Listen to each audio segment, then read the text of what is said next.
We are going to read a story called Frog Brings Rain. So, if you just stop and think about the title for a minute, I see the picture of the frog and it says that he brings rain. The genre of this story is it's a traditional tale, which means it's a very old story. Tales often explain how something in nature comes to be. This tale is from the Navajo people that can be found living in Arizona and New Mexico. Okay, the story structure, how this story was written and formed, it has a plot, which, if you remember, the plot talks about the beginning, which introduces the setting, the characters, and the problem. It's got a middle, which tells all the details about how they solved that problem. And then the end tells us how the problem was solved. So before going any further, I want you to pause the video and take a picture walk. Go through each page, talk to yourself about what you're seeing, what you're noticing, make predictions. What do you think's going to happen from those pictures? And then when you're ready, come back and press play again. Frog Brings Rain by Joseph Bruchac. Illustrated by S.D. Nelson. Now remember, in Unit 2, we learned the difference between frogs and toads. So if you remember, frogs like to live near water like ponds, streams, swamps, and lakes. They have smooth, moist skin because their skin absorbs or takes in water, right? They don't actually drink water. So that's something to keep in mind. Long ago, fire escaped and spread down the mountain toward the homes of the first people. So there we have our problem. There's a fire, and it's heading toward the homes of the first people. Cardinal flew to First Woman. "Look," he said, "fire is coming. I flew too close. It turned my feathers red." Now, is that really the reason why cardinals have red feathers? "What can we do?" First Woman asked.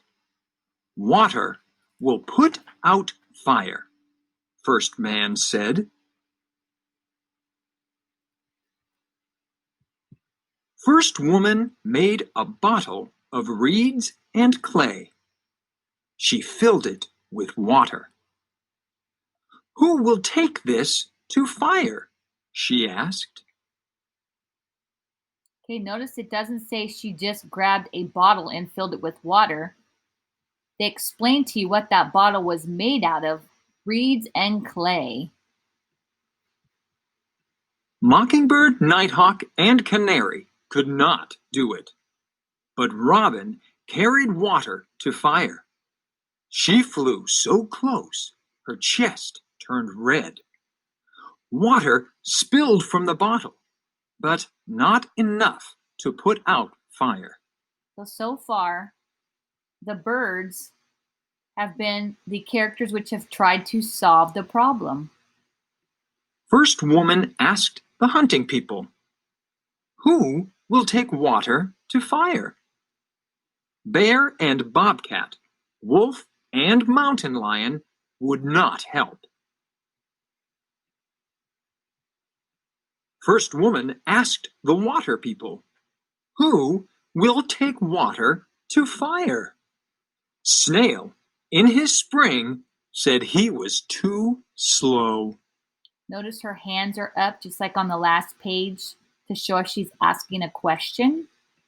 Otter and Beaver, Muskrat and Mink said their river needed water. Without it, their home would go dry. Then all would be desert. Finally, First Woman asked Frog in his swamp.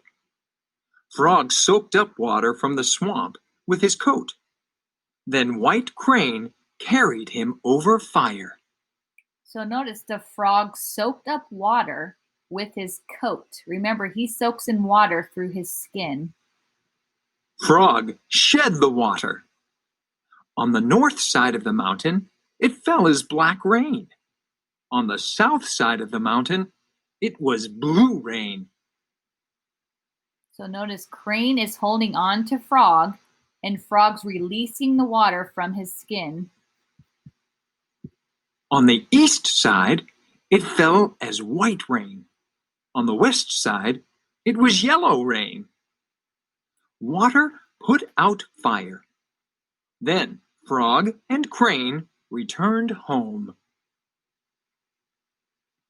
Clouds of 4 colors hung over the land. Black clouds hung over the north, white clouds over the east, blue clouds over the south, and yellow clouds over the west. To this day, Frog remains in his swamp. With his song, Harumph, Harumph, he calls those clouds to bring rain back to the land. So as you can see, this is a tale because usually when there's a fire, we don't have cranes flying around with frogs and the frogs dripping water to put out the fires.